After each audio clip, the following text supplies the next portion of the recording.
예, 저는 오늘 우리나라 국토 불균형 현황, 그리고 이게 왜 이렇게 불균형이 되었을까, 그리고 이런 부분을 좀 해결하려면 어떤 노력이 좀 필요할까 하는 부분을 가지고 좀 얘기를 하겠습니다. 먼저 우리 현황에 대한 것은 아마 이런 그림이라든가 하는 건 많이 보셨을 거예요. 60년, 요건 2015년 이후에 제가 그림을 더 안 만들었는데, 2015년 이후는 거의 유사하게 나왔어요.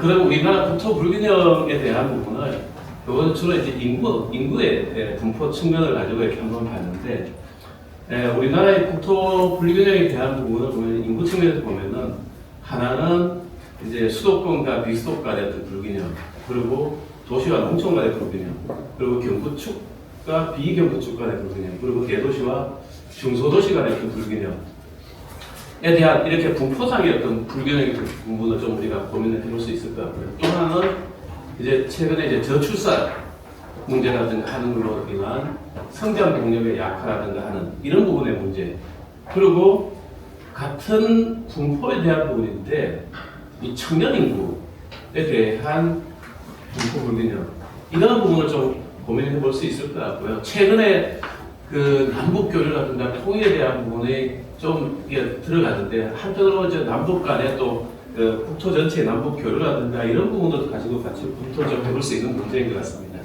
수도권과 비수도 간의 불균형 문제는 잘 아시다시피 이미 2018년에 비수도권 인구보다 수도권 인구가 50%를 넘어서게 되고 많이 논의가 되고 있습니다. 문제도 많이 인식을 하고 있고요. 그런데 여기에 대한 부분은 우리가 노력을 안 해왔냐면 벌써 60년이 넘었습니다. 1964년에 대도시 인구억제 대책, 그리고 수도권 인구억제 방안이라든가 하는 것들이 나왔는데도 불구하고 지속적으로 이런 불균형 문제들이 나오고요. 그러다 보니까 이제 중앙일보하고 국토미래연구원이 2050년에 대한 경고를 했을 때 수도권과 비수도권 간에 이런 격차들이 발생할 거다. 수도권에서 50층 이하 찾아보기 힘들고 나머지 지역은 쇠퇴돼가는 이런 부분. 그리고 GTX가 수도권 확장을 가속화시키고 인구 감소라든가 고령화라든가 하는 걸 더 심화시킬 거다 하는 얘기. 두 번째는 이제 경부축과 비경부축인데요. 저는 이제 이 경부축을 제가 한번 설정해 보는데, 이거는 경부고속도로에서부터 톨게이트에서부터 한 10km 정도에 들어가는 시부 읍면도의 중심지, 이렇게 분석하고 15km 이렇게 계산해 봤는데요. 행정구역으로 따지면은 한 10km 내에 들어가는 데가 한 8,700평방킬로미터에서 한 수도권 국토면적에서 한 8.8% 정도 됩니다. 경기도보다 조금 적죠, 그죠? 경기도가 한 11,000 정도 되니까 수도권보다 조금 적고요. 그런데 여기에 인구는 수도권 인구 한 50% 정도가 되는데 반해서 경부축이 한 10km 정도 건너에 한 61%, 2020년 기준 하면 60% 정도가 거주하기 때문에 훨씬 더 많은, 좁은 지역에 더 많은 인구가 거주하고 있다 하는 것을 알 수가 있을 것 같고요. 다음으로 이제 권역별에 대한 인구수인데, 이거는 이제 수도권에 대한 부분, 요 수도권 각 권역별로 위에 있는 것은 인구 총수고, 그 다음에 각 밑에 있는 수치는 각 권역이 차지하고 있는 면적, 인구에 대한 비중입니다. 그러면은, 수도권은 60년대에서 한 21%에서 한 53%, 지금 2020년에 한 50%가 넘었었죠. 강원권은 한 6.5에서 2.9 이렇게 쭉 줄어들었다는, 권역별로 수도권이 증가하니까 당연히 다른 지역들은 감소한 걸로 보이고요. 그 다음에 이제 요거는 제일 앞부분 면적이고요. 각 권역으로 해놓은 것은 권역 단위가 전국에서 차지하는 인구 기준이고, 위에 있는 수부도시, 권역별 수위도시가 권역에서 차지하는 비중입니다. 이게 여기를 보면 대체로 강원권과 전국권을 제외하면은 대체로 한 50, 전체적으로 권역에서 수위도시가 한 50% 정도 차지하는, 이게 어떻게 보면은 인구가 전국적으로 보면은 수도권이라고 하는 수위 지역에 한 절반 정도가 거주하고 있고, 나머지 권역 내로 또 보더라도 다 이런 형태의 인구가 재구조화되는 형태가 볼 수 있을 것 같고요. 다음으로 이거는 이제 그 대도시와 중소도시 간의 인구를 보기 위해서 자 그러면 70년부터 그냥 20년까지 두 개의 그 인구만을 비교해 보면 수도권은 약 한 50년 사이에 연평균 2.2% 증가를 해서 196%가 증가했습니다. 이 얘기는 그때보다 한 3배 인구가 된다는 얘기죠, 수도권은. 그리고 당시에 70년 당시에 도청이 있던 도시, 도청 소재지가 있던 도시, 비수도권 중에서 도청 소재지가 있던 도시들은 한 126%가 증가했습니다. 그러니까 2.2배 정도 되고요. 20만 도시들이 비교적 유사한 정도가 나오고요. 여기서 울산 창원을 빼면 거의 마이너스 성장이 됐고요. 20만 이하 도시들은 대체로 감소했다고 볼 수 있을 겁니다. 이게 전적으로 좀 규모의 경제라든가 하는 것들이 작용을 했다고 볼 수 있을 것 같고요. 그 다음에 이제 각 권역별로 지금 우리나라에서 100만 이상 도시와 50만 도시를 수도권과 비수도권으로 이렇게 구분해서 보니까 여기 빨간색으로 글자가 써진 것이 그 75년 예를 들어서 인천 같은 경우 75년 80년이 되면서 새롭게 100만이 된 도시들이고요. 지금 현재 20년에는 수도권에는 100만 도시가 지금 용인까지 5개가 되고 그 비수도권 지역은 창원까지 합쳐서 6개가 되는데 이게 2040년이라든가 이렇게 되면 오히려 수도권보다 비수도권 지역의 100만 도시는 줄어들고 50만 도시도 지금 보시면 알겠지만 굉장히 숫자가 줄어들고 수도권은 굉장히 늘어나는 이런 현상들을 볼 수 있을 것 같고요. 그 다음에 이제 도시와 농촌을 구분해봐서 인구를 보면은 1960년에는 우리나라 면다리 지역이 행정구역 면적이 전체에서 차지하는 면적이 한 92% 정도가 되는데 이 92%에 1,570만이 거주했습니다. 그러니까 농촌 지역의 63%가 거주하다가 현재 2020년에는 약 9%인 460만이 거주합니다. 반대로 이제 도시 지역에는 91%가 거주하죠. 물론 여기는 동지역으로 구분하면 동지역에는 2020년에 약 한 81%, 4,200만이 거주를 하고 있습니다. 요거는 이제 전체적인 어떤 연령을 구분하지 않는 상태에서 인구에 대한 부분이고요. 다음 청년 인구에 대한 이동에 대한 부분을 보면 앞서 우리 홍 교수님께서도 청년 인구에 대한 그 이동에 대한 부분을 좀 말씀해 주셨는데 2020년 통계청에서 보면은 그 비수도권 지역에서 수도권으로 순 인구 이동은 한 8만 1,000명 정도가 20대 인구가 이동을 했고요. 30대는 한 12,000명 정도가 비수도권에서 수도권으로 이동했는데 40대, 50대, 60대는 오히려 비수도권 지역으로 이동이 조금 더 많았습니다. 이게 이제 귀농, 귀촌에 대한 부분이라고 볼 수 있고요. 그 다음 뒷페이지에 나올 얘기들을 같이 하기 위해서 넣은 건데요. 이거는 그 한국개발연구원에서 대졸자들의 그 취업이라든가 하는 것들을 조사를 하면서 전체 대상 인구가 약 2020년으로 기준하면 취업 대상 조사 인구가 한 55만 명이 되는데 그 중에 대학과 전문대학을 졸업한 49만 2천 명, 그리고 그 중에 취업자가 25만 명, 그 다음에 취업 정보가 있는 19만 명, 약 20만 명 정도를 가지고 통계를 조사를 한 건데요. 우선 그 권역별로 세로축에 있는 것들이 이제 오리진입니다. 그러니까 원래 있던 것이고 가로축으로 되어 있는 것이 이제 그 이동한 지역인데, 예를 들면 수도권 지역에 2020년에 수도권에서 수도권으로 간 고등학교를 졸업하고 대학을 수도권으로 간 학생들이 한 65% 정도가 됩니다. 그 중에 수도권 중에서 대전, 세종으로 간 고등학교 졸업자의 한 20% 정도가 대전, 세종으로 갔고요. 반대로 이제 전국 권역으로 보면은 대체로 한 20% 정도 내외, 부울경이 가장 낮은 한 11% 정도 내외가 서울에 있는 대학으로 진학을 했습니다. 옆에는 이제 전문대학이고요. 상대적으로 4년제 대학이 전문대학보다는 좀 더 권역별 이동이 크고요. 두 번째는 요거는 뭐냐면은 대학을 졸업하고 취업을 한 것입니다.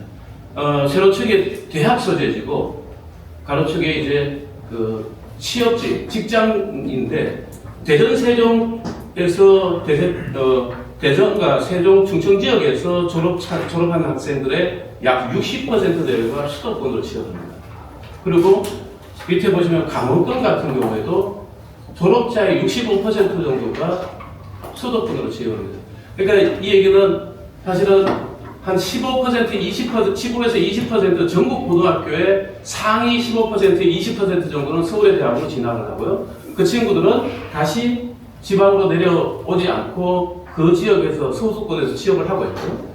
반면에 수도권에서 지방으로 내려갔던 친구들은 친구 한 명 더 잡고 2명, 3명이 수도권으로 취업하는 이런 구조인데요. 이 학생들의 임금 구조를 보면은 17페이지에 보면은 일자라고 써놨는데요. 고등학교를 비수도권 지역에서 졸업하고 대학을 예를 들어서 비수도권 지역에서 졸업하고 대학을 서울서 다니고 수도권에서 취업한 이 학생들이 가장 임금이 높습니다. 월 한 300만 원이 초과가 되고요. 두 번째가 고등학교를 지방에서 졸업하고 서울에서 대학을 취업하고 다시 지방으로 간 이 학생들이 두 번째 임금이 높습니다. 이 얘기는 고등학교에서 우수한 학생들은 다들 서울 지역으로 왔다는 얘기가 되죠.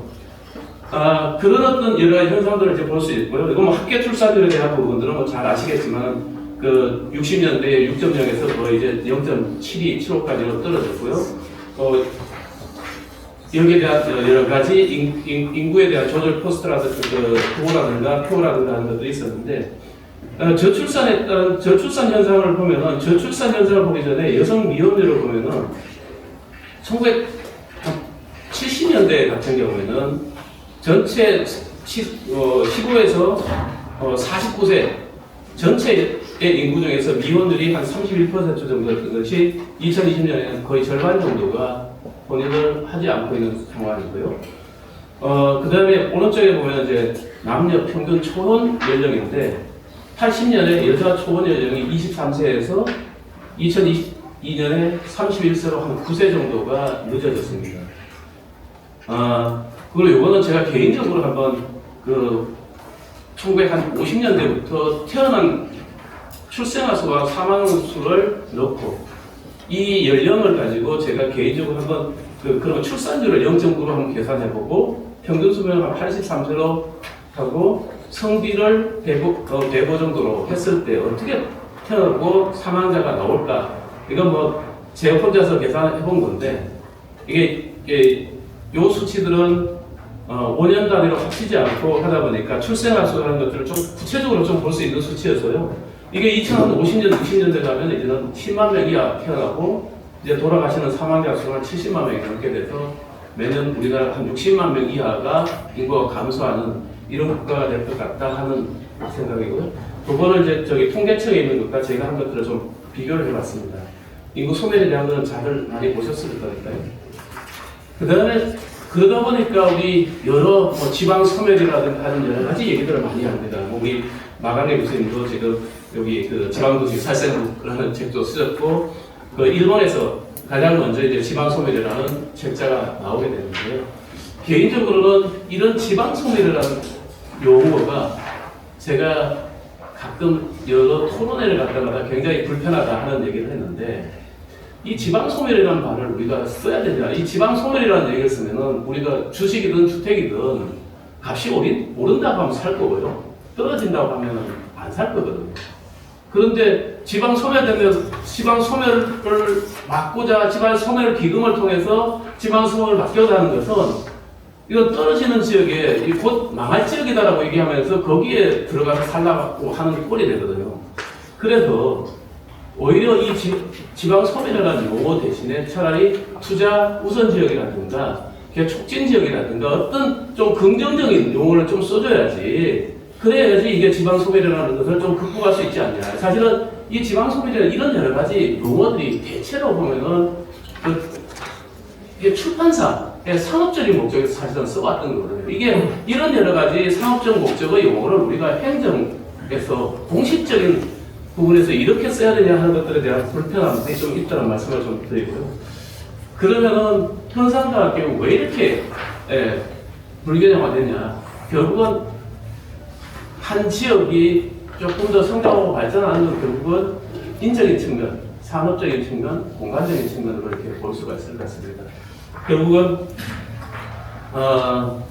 뭐 박정희 시대 1970년대 왜 그럼 우리나라가 이렇게 불균형하고 서울에 이렇게 사람들이 많이 모이냐 하는 얘기를 크게 4가지 이유를 들었었습니다. 첫 번째가 우리나라가 중앙집권적인 행정체제를 가지고 있다. 두 번째는 제조업에 과도한 서울 집중이다. 세 번째가 교육기관의 집중이고, 네 번째가 말은 나와서 제주로, 사람은 나와서 서울로. 이렇게 얘기를 했는데, 사실은 이때 이 제조업이라는 것은 결국은 일자리고요. 이때가 70년대 우리나라는 사실은 제조업, 중화학공업 선도를 하던 시기였기 때문에 이 제조업을 얘기를 했고, 교육기관의 경우에는 단일 도시에, 서울이라는 단일 도시에 37개의 종합대학을 갖고 있는 도시가 전 세계에 얼마나 있냐. 지금 공식적인 통계를 좀 각기 여러 가지 기준이 좀 달라서 그런데요. 지금 한 50개 정도의 대학이 지금 서울에 있습니다. 결국은 우리 산업적인 측면에서 보면은 상대적으로 보면은 비수도권 여러 가지 지금 이 산업에 대한 부분 결국은 우리 사회가 농업 사회에서 산업 사회로 그다음에 지식 사회로 바뀌어 왔는데 농업 사회에서는 이 일자리가 터지기 때문에 사람들이 평등하게 좀 공부를 하고 있어야 됩니다. 그리고 산업 사회에서는 보다 농지만큼은 아니면 조금 더 넓은 토지에 공장이라든가 하는 것들이 있어야 됩니다. 근데 지식 기반 사회가 되다 보니까 큰 어떤 제조 공장보다는 사람들 간의 접촉이라든가 만나서 얘기하고 사실은 커피숍 이런 어떤 접촉의 장소를 통해 새로운 어떤 지식을 만드는 이 사회의 어떤 변화들에 따라서 결국은 수도권의 경쟁력이 그만큼 있었다는 얘기도 할 수 있고요. 또 다른 보면은 이런 그러면서 산업사회를 거치면서 우리는 앞서 그러면 농촌 지역에 아까 92% 농업 지역에 65% 인구가 60년대에 살았는데 지금 그렇게 사는 게 바람직하냐? 사실은 그렇게 살 수가 없죠. 그런데 이제 반면에 사실은 이런 여러 가지 구조는 우리나라 출산율하고 굉장히 좀 관련이 좀 있을 것 같은데요. 농업사회에서는 교육기간도 짧았고 두 번째는 자식이 생산자였습니다. 자식을 낳으면은 내 농지를 같이 농사 일을 같이 하고 내가 나이가 들면은 나를 부양해줄 자식들이었는데 이제 산업사회가 되면은 이제 교육의 기간이 좀 더 길어지게 되고 교육의 기간도 길어지게 되고 이제 지식 기반 사회가 되니까 훨씬 더 길어지게 되니까 이제는 한 30까지 교육 기간을 교육 비용을 부모가 들여야 되고 그러다 보면은 이제 자식은 생산재가 아니고 소비재와 사치재로 바뀌게 되겠죠. 이 저출산 구조는 결국 이런 형태로 나타날 수밖에 없는 부분 아닌가. 이게 인구 분포, 저출산 이런 여러 가지가 같이 이렇게 될 것 같고요. 두 번째는 인구 측면은 앞서도 얘기했지만은 늘 전국에서 상위 한 10%에서 15%, 20% 가까이가 서울로 옵니다. 그리고 이 친구들은 다시 내려가는 확률은 굉장히 낮습니다. 대부분 고급 인력들이 다 수도권에 집중해서 이전해서 살 수 있는 이런 형태로 만들어놨고요. 세 번째는 이제 공간적인 측면에서 보면은 지금 수도권만큼 인프라 투자라든가 하는 것들이 이루어지는 곳이 없습니다. 뒤에 보시면 알겠지만은 철도망, 도로망, 각종 공항, 항만 등등의 어떤 인프라가 수도권에 집중이 되어 있고요. 네 번째는 사실은 우리 수도에 대한 여러 가지 부분도 있습니다만 또 하나는 지방에서 창업을 하려고도 어려운 것은 지방은행들이 다 붕괴가 됐습니다. 그 지방은행이 붕괴가 되니까 과거에는 충북은행, 충청은행들이 지역에 있는 기업들이 창업을 하면 대출을 해줬어요. 근데 지금은 신한은행, 충주지점, 청주지점이 그 정도의 어떤 비용을 대출할 수 있는 권한을 지점장이 갖고 있냐? 그렇지 못합니다. 사실 그런 부분들도 있고요. 또 하나는 저는 개인적으로는 이 지자 행정 자치단체에 대한 명칭도 지금처럼 이렇게 써야 되냐 하는 부분. 그리고 지나치게 분리제한적인 어떤 행정 이런 부분의 문제들도 좀 우리가 고민을 해봐야 될 것 같다는 생각을 좀 하고 있고요. 자, 인적 측면에서 조금 몇 가지 좀 추가하면은 2013년만 하더라도 수도권 대 비수도권의 학생의 입학 정원의 비율은 수도권이 한 37, 비수도권이 63이었습니다. 그런데 2018년이 돼서 이제 수도권이 40%로 증가했고요. 수도권이 60. 이게 이제 앞으로 가면은 훨씬 더 수도권의 비중이 높아질 겁니다. 그리고 이 재정지원 사업에 대한 부분인데요. 2007년에, 그러니까 2007년 한 해에 총 전국의 대학이 한 400개 정도 되는데 그 400개 대학에 지원됐던 재정지원 사업이 약 1조 4천억 정도가 됐는데 그 중에 10%가 서울대학교로 갔습니다. 그리고 2007년만 하더라도 연대, 고대가 경북대라든가 부산대보다 적었어요. 경북대와 부산대가 약 한 400억 내외 정도가 됐고요. 연대와 부산대가 300억이 채 안 됐는데 2020년 요 이후에 지금 통계를 제가 못 봤는데요. 2020년이 되니까 요때 약 7조 가까운 돈이 전국 재정 지원 사업으로 풀렸는데 그 중에 요건 서울대가 10%는 안 되고요. 약 6천억 정도가 서울대로 갔고 고대와 연대와 고대가 한 4,200억 정도, 고려대학이 한 3,500억 정도가 지원이 됐습니다. 2007년에 훨씬 많이 지원됐던 지방 거점 국립대학들이 내적으로 2천억 내외로 2007년만 하더라도 연고대가 지방 거점 국립대학의 한 60%, 50에서 60% 차지했는데 지금은 2배 정도로 오히려 지원들이 더 많이 되고 있습니다. 우리가 계속 얘기하는 것은 지방으로 지역대학을 활성화하고 지방에 대한 육성을 하겠다고 했지만 실질적으로 투자되는 것은 훨씬 더 수도권 대학에 계속 집중되고 그러니 더 우수한 아이들은 서울 올 수밖에 없고요. 학생의 일당 교육 비용을 보면 서울대학교가 2020년 정도에 약 순수하게 투입되는 교육 비용이 한 4,500만 원 정도 된다고 합니다. 그런데 이제 교수들 월급까지 다 포함시키면 학생의 일당 지출하는 비용이 한 7천만 원쯤 됩니다. 학생들이 1년에 내는 등록금이 한 700만 원쯤 됩니다. 서울대는 700만 원 등록금을 내고 7천만 원짜리 교육을 받고 있고 지방 국공립대학 같은 경우는 약 한 500만 원 정도 등록금을 내면서 2천만 원 정도의 교육을 받고 있습니다. 그러면서 지역의 우수한 인력을 키우겠다 하는 말들이 저는 넌센스 아닌가. 실제로 투자되고 하는 것들은 그런 여러 가지 문제들이 있고요. 이 부분들은 좀 넘어가겠습니다. 이게 지금 4차 철도망 계획에서 나온 철도망 계획이고요. 여기는 도시철도가 빠진 겁니다. 지금 보시면 수도권 지역에 훨씬 더 많은 망이 형성되어 있다는 걸 볼 수 있을 것 같고요. 그 다음에 도로 연장만 하더라도 수도권은 단위 면적당 선밀도가 2.3km 정도가 됩니다. 단위 평균은 최소한 2개 이상의 노선이 km/km의 노선에 들어가는 거죠. 근데 그 다음 부울경이 부산 경남권이 한 1.5, 나머지 대구 경북권은 0.8 이렇게 인프라라든가 하는 수준이 굉장히 낮게 형성되어 있습니다. 기타 보면은 요거는 5년 사이에 인구에 대한 변화를 수도권과 비수도권에 대한 것을 본 건데요. 1990년에서 95년 사이가 우리나라에서 비수도권 지역이 처음으로 5년 단위 인구 센서스에서 감소한 때입니다. 이때가 수도권 1기 신도시를 하고 입주가 막 시작되던 때입니다. 입주가 끝나고 나서 그 다음에 다시 해보게 됐다가 2기 신도시가 추진되면서 다시 또 비수도권 지역에서 인구가 감소를 했고요.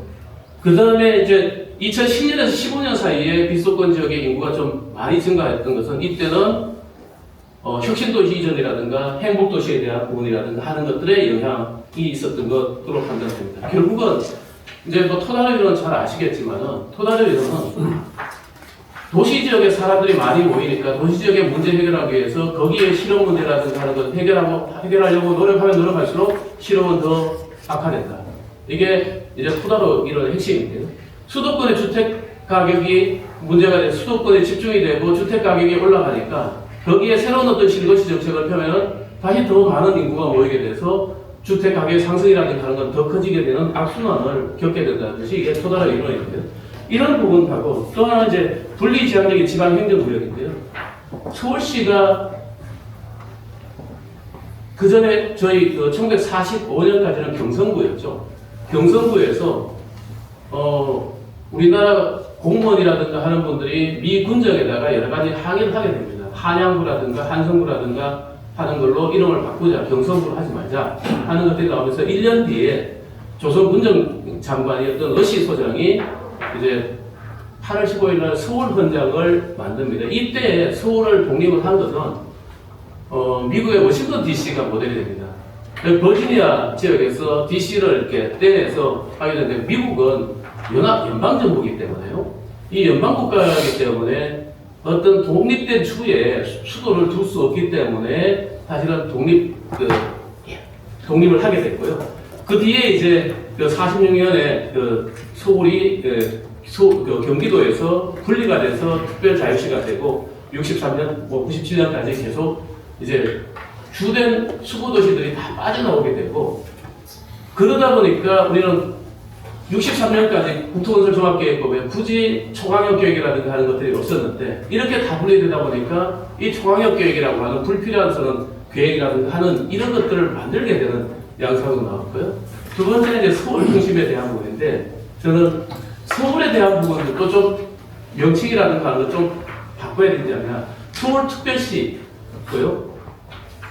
원래 나왔던 건 서울 인디펜던트 시티여서 경기도에서 독립된 도시라는 의미에서 썼었는데 그게 이제 특별시라는 말을 쓰게 되고 이게 지금 현재 지방자치 시대가 되면서까지 서울특별시장만 국무회의에 들어갑니다. 서울특별시장만 장관 의전서에서 장관급이고 나머지 경기도지사가 다 차관급인데 여기에 대한 특혜라든가 하는 것들을 아직까지 계속 이렇게 자치시대 그대로 둬야 되냐 하는 부분도 우리가 문제 좀 삼을 수 있을 것 같고요. 출산율이라든가 하는 것들이 이게 중소도시, 비석권이 훨씬 더 높게 나타나고 있다는 말씀을 좀 드리기 위해 했던 거고요. 그 다음에 이제 잘 아시겠지만 카군의 유니버스 25에 대한 실험은 원래 이 사람이 이 실험을 한 3차례 했던 것 같습니다. 3차례 같은 현상들이 나타났는데 네 쌍에 8마리를 놓고 식량과 이런 여러 가지를 무한대로 공급을 했더니 결국은 약 2,200마리까지 증가했다가 마지막에 한 1,800 정도가 됐을 때는 제로가 되더라. 이게 결국은 밀도로 인한 여러 가지 그 영향 해석은 다양하게 합니다만은 이런 여러 가지를 또 우리가 고민을 참고를 해볼 수 있겠다 하는 생각이 좀 들어서 넣었습니다. 이거는 다만 쥐들의 이런 여러 가지 생태 구조가 우리 인간에게 그대로 영향을 미칠지 모르겠습니다. 자, 그러면은 이런 어떤 부분들을 우리는 균형 발전에 대한 부분을 해소를 하기 위한 여러 가지 제도라든가 하는 걸 하기 전에 균형 발전을 해야 되냐 하는 부분도 좀 고민을 해야 될 것 같은데 저는 이제 균형 발전이 필요하다 하는 3가지인데요. 첫 번째는 이제 위험 분산을 통한 지속 가능한 국토의 발전을 위해서도 반드시 필요하다. 순차성이라든가 우리가 특히 이제 전쟁을 위험을 갖고 있는 나라이기 때문에 분산이 좀 필요하다. 두 번째는 이제 헌법 정신에 대한 구현인데요. 이거는 평등권에 대한 부분. 대한민국에서 납세 의무를 지고 있는 대한민국 국민이 우리나라 국토 영토 어디서 살건 간에 평등권에 대한 부분을 보장받을 수 있어야 된다. 공공재에 대한 부분을 평등하게 이용할 수 있어야 된다는 부분이고요. 세 번째는 국민 공동체에 대한 통합입니다. 이거는 항상 보면은 이 지나친 어떤 차이들이 발생하게 되면은 사실은 밀란이든 여러 가지 국가 공동체가 이제 분열이 되는 이런 부분의 문제를 좀 삼을 수 있을 것 같고요. 그래서 이런 균형 발전을 목표로 한다면은 우리가 균형 발전을 도대체 뭘로 측정할 것인지 그리고 불균형에 대한 공간적 불균형을 뭘로 측정할 것인지 그리고 어느 정도 수준을 할 것이 좋을지 그리고 이 균형과 균등은 분명히 좀 다릅니다. 그러니까 국가 전체에서는 좀 균형 발전을 얘기하지만 분단이 내려가서까지 거기서 균형 발전을 하자 그러면 이건 사실 될 수가 없는 부분들입니다. 그러니까 균형 발전과 균등 발전 어느 수준에서 할 것인지 그리고 앞서 우리 홍 교수님 말씀하셨지만 이게 다 교육부, 국토부, 산업부, 문화부 등등 여러 부처로 다 균형 발전에서 다루고 있는 내용들이 부서마다 다 다른 부처에서 다루고 있습니다. 그럴 때 노무현 대통령 같은 경우 아마 그때 국토수석을 신설하겠다는 얘기가 있었던 것 같고요. 이거 지금 과거에 균형발전위원회, 국가균형발전위원회에서 할 것인지 지금은 지방시설위원회가 됐습니다만 이렇게 담당해서 할 것인지 아니면 대통령실에서 담당해서 할 것인지 아니면 업무를 총괄하는 총리실에서 좀 담당을 할 것인지 이 어디가 추진 주체가 될지 하는 것들에 대한 고민도 좀 필요할 것 같고요. 이것은 각 권역별로 추진해야 되는 여러 가지 지표라든가 하는 것 좀 다르겠다는 말씀을 좀 드립니다. 그리고 앞서 나왔던 얘기들하고 유사합니다만은 결국은 균형 발전을 위해서 국민적 동의 균형 발전에 대한 국민적 동의가 필요하고, 그 다음에 지방에서의 수도권에서 지방으로의 어떤 이전이라든가 또 지방에서의 창업을 좀 더 쉽게 할 수 있는 여러 가지 인센티브가 필요하고, 결국은 지방 대학에 대한 결국은 그 지역에 일자리가 있기 위해서는 거기에서 인력 공급이 좋은 인력 공급이 돼야 되는데, 그러기 위해서는 지역에 대한 대학에 대한 지원이라든가 하는 것들이 필요하고요. 비수도권 지역에 대한 SOC 투자라든가 하는 것들이 훨씬 더 필요하겠다는 생각이 들고요.